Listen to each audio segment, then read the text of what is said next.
Are you ready to make your Google site look truly professional with your own custom domain?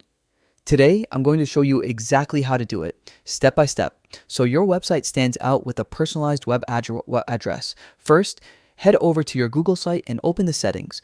Look for the Custom Domain section. This is where the magic begins. Click to start the setup process and enter the domain you want to connect. Next, Google will need to verify that you actually own this domain. You'll do this through Google Search Console. Follow the on-screen instructions carefully.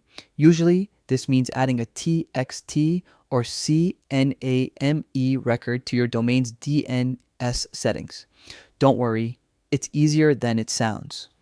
Once verified, you'll then add the www.cname record to your DNS. This links your domain directly to your Google site.